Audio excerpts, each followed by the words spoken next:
pessoal, meu nome é Michele e hoje a gente vai falar sobre notificação de eventos adversos. Então, o que é esse conceito, né? O que é notificação? É uma comunicação, ela pode ser escrita, né?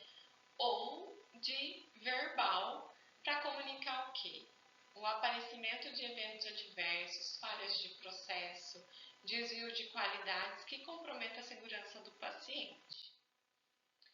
E aí, assim, o que eu devo notificar, né? Dentro de um hospital, meu Deus do céu, o que será que eu preciso notificar, que vai ter alguma ação para aquilo? Calma, a gente precisa notificar tudo aquilo que nos dá retrabalho, que causa dano ao paciente, ou que poderia causar dano. Então, eu vou falar para vocês o que são os exemplos disso. Então, incidentes que causam dano ou risco ao paciente, como queda, erro de medicação, lesão, pneumotórax, um raio-x que não foi feito, né? E comportamentos inadequados que possam afetar a segurança do paciente, que é aquilo que a gente chama de circunstância notificável ou uma circunstância de risco. Então, uma demora para atendimento do código amarelo, uma medicação que precisava ser comprada para ser administrada em tempo e não foi, né, atrasou a entrega, tudo isso que causa um retrabalho, né? Problemas operacionais, né? Fragilidade lá no processamento de higienização, na segurança do manuseio de equipamentos médicos. Então, vou transportar um paciente e aquele meu equipamento está com a manutenção preventiva vencida. Opa, ele não causou um dano ainda, a não ser que ele pare, né? Mas se ele está vencido, é uma circunstância. Eu estou trabalhando com aquele equipamento que deveria ter tido uma manutenção. Se ele não tiver uma manutenção preventiva, provavelmente eu vou precisar de uma corretiva, né? Infraestrutura, então, caiu o teto, uma tomada que não está funcionando, não vai carregar a bomba de infusão, ou não deixaram, voltei com o meu paciente, não fizeram todas as conexões, o paciente não chegou a ter dano, mas aquilo pode gerar um dano no paciente. Fragilidades na comunicação escrita, né, no prontuário, então questões relacionadas à documentação. Eu não descrevi tudo qual a assistência que eu prestei, né? Eu não descrevi os problemas que aquilo pode ter ocasionado. Então, tipo, uma reação, o paciente teve uma reação e não está descrita no prontuário. Como que a gente vai ter o start para uma próxima internação que ele vier a ter, que aquele paciente tem alergia àquele medicamento, né? Então, isso também é uma notificação. Não teve dano, né? O dano foi da medicação mesmo, porém, para a próxima vez, a gente precisa poupar, né? Porque a gente precisa minimizar os danos naquele paciente dentro do ambiente hospitalar. E eventos significativos que possam impactar a segurança e qualidade do atendimento, mesmo que não se encaixe diretamente nessas categorias. Então, essas notificações, qual que é a intenção, né, de eu notificar? Por que eu notifico? Eu notifico para melhorar o processo. Então, a gente não pode pensar que eu vou notificar para culpar o coleguinha, né, do outro setor, do outro turno. Não. Sempre a gente vai notificar pensando na segurança do paciente. Então, quando eu for notificar, eu vou para, peraí, quais foram os fatores que levaram a isso, né?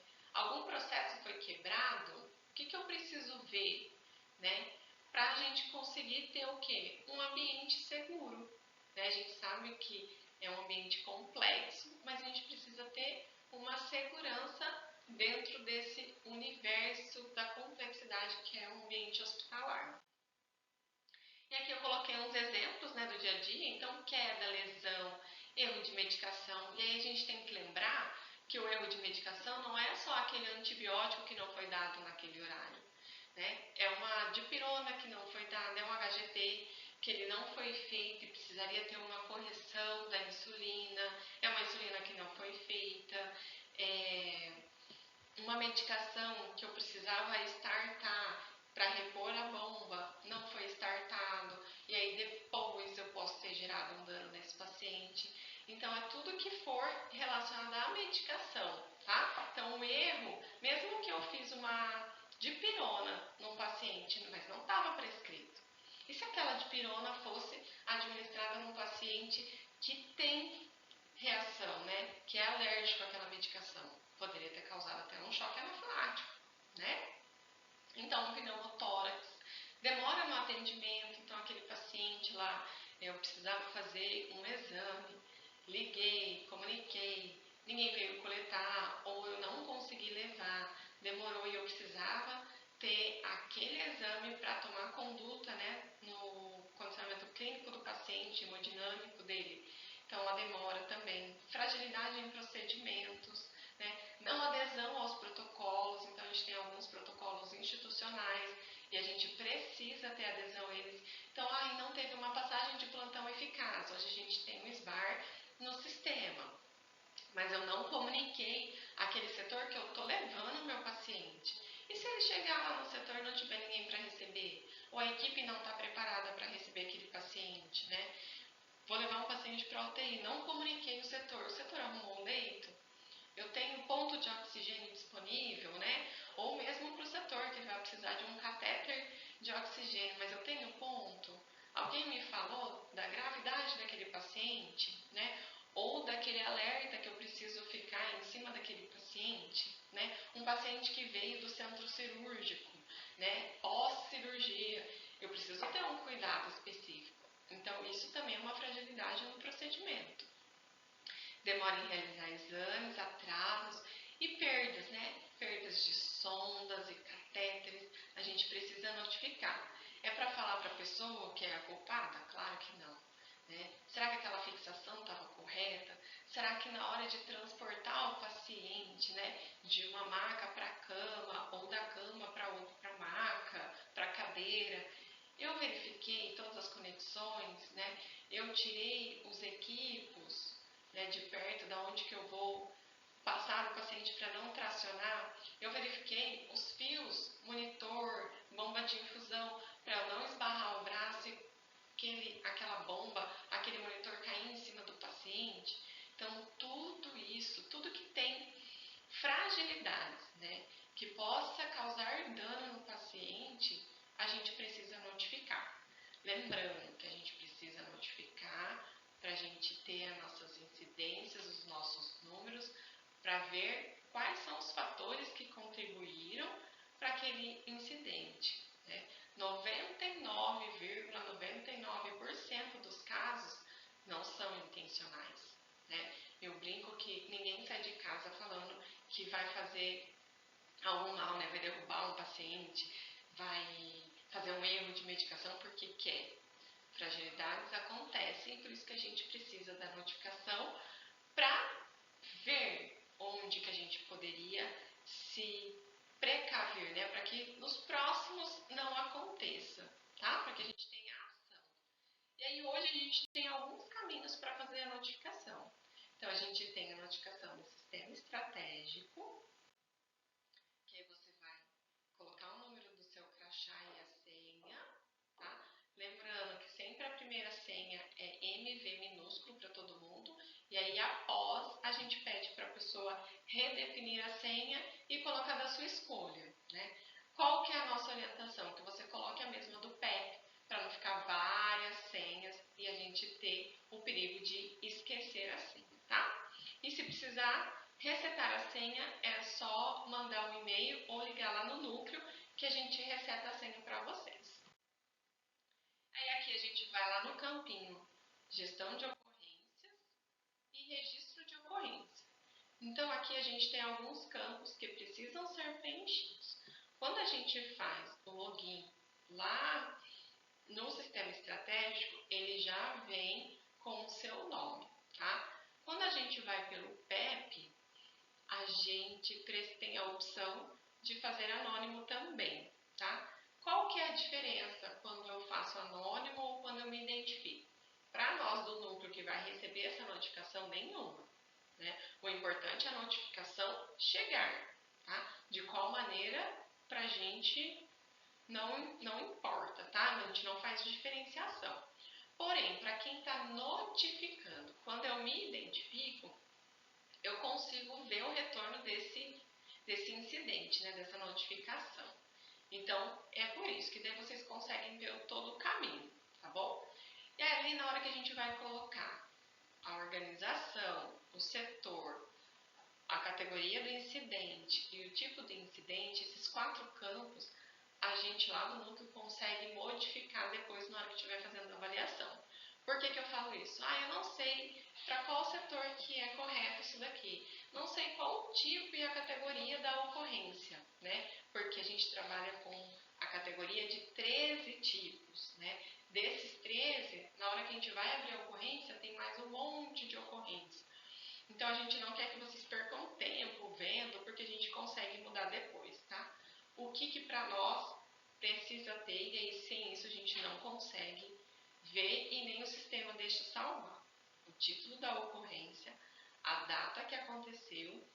No campo de descrição, a gente precisa que tenha os detalhes. Por quê? Porque a gente precisa fazer uma avaliação dessa ocorrência. E é com esses detalhes que a gente vai lá no prontuário e vai olhar, até para a gente classificar depois, para saber qual o dano que aconteceu com o paciente, tá?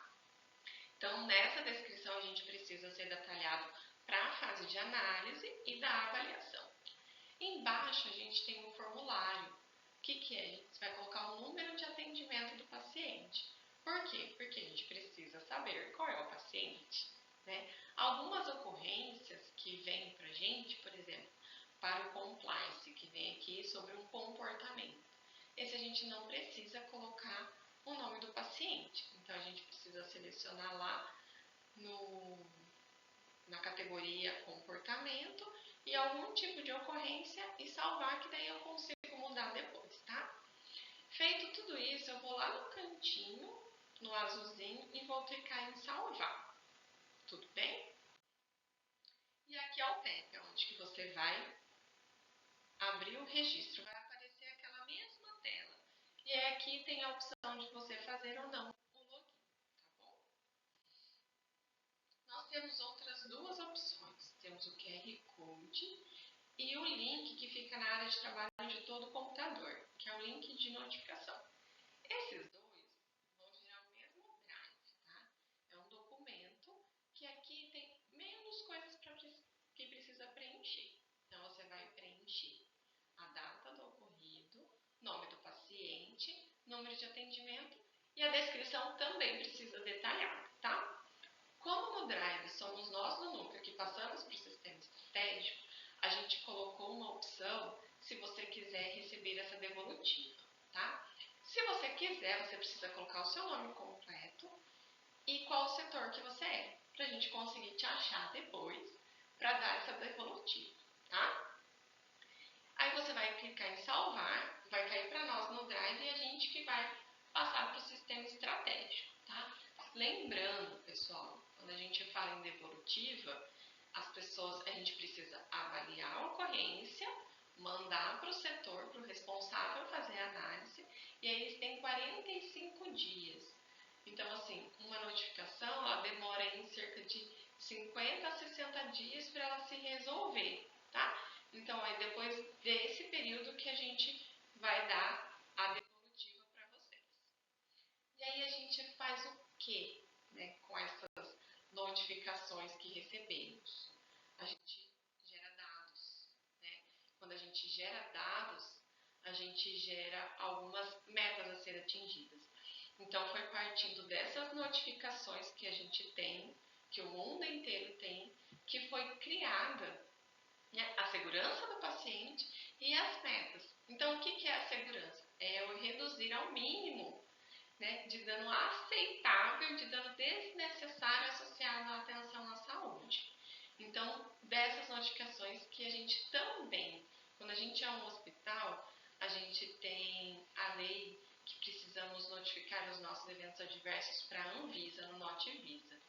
Então, com todas essas notificações, todos os hospitais notificam, algumas clínicas, e aí disso gera estatísticas E aí foi dessas estatísticas, que eles geraram as 6 metas, que eram as ocorrências que mais aconteciam. Então, identificar o paciente, melhorar a comunicação, a cadeia medicamentosa, assegurar a cirurgia no local correto, né, o procedimento e paciente correto, higienização das mãos e redução do risco de queda e de lesão por pressão. Então, essas são as 6 metas internacionais, tá? Que todo mundo segue. Então, daí vem as nossas notificações. E aqui eu trouxe para vocês um pouquinho da nossa incidência, né? Então, no ano, a gente pegou o segundo semestre de 2023. Então, lá no segundo semestre, nós tivemos 2.355 ocorrências registradas no sistema. Dessas, 363 foram classificadas com algum tipo de dano, que equivale a 15,8%, tá? Aqui do lado eu coloquei as classificações, como que a gente classifica. Então, near miss, que é o quase erro. Então, estou indo lá instalar uma bolsa de sangue no paciente. Coloquei, conectei. Antes de eu conectar, me deu um start. Eu falei, nossa, esqueci de verificar a pulseira antes de instalar. Vou olhar a pulseira. Ops, estava instalando no paciente errado. Mas eu quase instalei, né? Eu não abri, não chegou a correr nada. Isso é um near miss, é um quase erro. E aí a nossa intenção, a gente precisa ter muito mais near miss do que propriamente o dano, né? O erro em si. Por quê? Porque daí a gente consegue prevenir. Opa, peraí, eu quase errei. Ah, não preciso notificar, porque não aconteceu nada com o paciente. Oh, mas peraí, será que se a gente começar a ter muitos near miss, a gente vai ver onde que está a fragilidade? A gente consegue antever, né? A criar ações para que não chegue a atingir o paciente. Esse é o mundo ideal, tá? É que a gente tenha muito mais near miss do que os incidentes de eventos adversos propriamente dito. Então, a gente tem a circunstância de risco, que eu já falei, circunstância notificável. Aí nós temos o evento sem dano, que é aquele que atingiu o paciente, mas não causou dano nenhum. Então, aí tinha 2 pacientes, uma Maria e a outra Sebastiana, que tinha prescrição de dipirona. Só que eu administrei a dipirona, que veio para uma paciente, administrei na outra. Mas as duas tinham prescrição, né? Paciente não teve nada. Então, é um evento sem dano, mas eu fiz incorreto, entendeu? Eu fiz no paciente trocado, mas não causou dano no paciente. Aí eu tenho dano leve, que é aquele que eu preciso ter uma observação. Então, o paciente desenvolveu lesão por pressão categoria 1. Pô, peraí, eu preciso intensificar minhas mudanças de decúbito. Eu preciso ver qual que é o Braden dessa paciente, aonde que eu preciso atuar de acordo com o Braden, onde que está alto, né? Preciso reforçar minhas medidas de prevenção. Pode ser que essa lesão não evolua. Então, ele vai continuar categoria leve, né? O dano leve. Aí, depois do dano leve, eu tenho dano moderado. Então, essa lesão não consegui conter, né?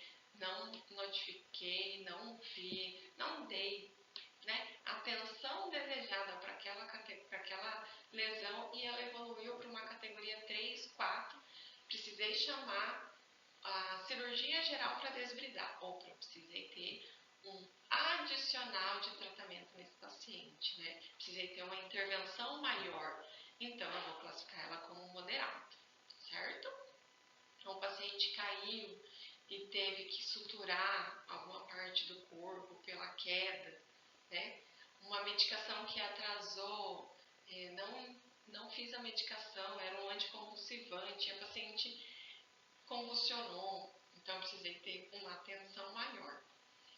Eu tenho o dano grave, que é aquele que eu precisei fazer uma intervenção médico-cirúrgica, né? Então, ou o paciente se estubou. Meu Deus, o paciente estava agitado, a gente não conteve corretamente, não aplicamos o protocolo de contenção da maneira correta e o paciente se estubou. Se eu não tivesse visto, o paciente parou e aí eu demorei, eu precisei reentubar, precisei reanimar esse paciente, tá? Ele vai ser classificado como um evento adverso grave. E aí eu tenho o óbito. É aquele que ou eu causei o óbito no paciente, ou eu antecipei esse óbito, tá certo? Essas são as classificações que a gente classifica todo evento, todo incidente que é notificado. E aí aqui eu trouxe os tipos, então são 13 tipos. Então sempre ali mantém medicação, processo, procedimento, acidente do paciente, documentação, dieta, sempre mantém esses 4, 5 ali que variam um mês ou outro que está em cima, a ordem deles, tá? E aí eu tenho também, a gente mede, a gente tem um indicador no núcleo de segurança, que é a porcentagem de evento adverso com dano. Então, ó, a gente viu que ao longo do caminho a gente teve aí de 50, 70, 60 eventos adversos com dano por mês, tá?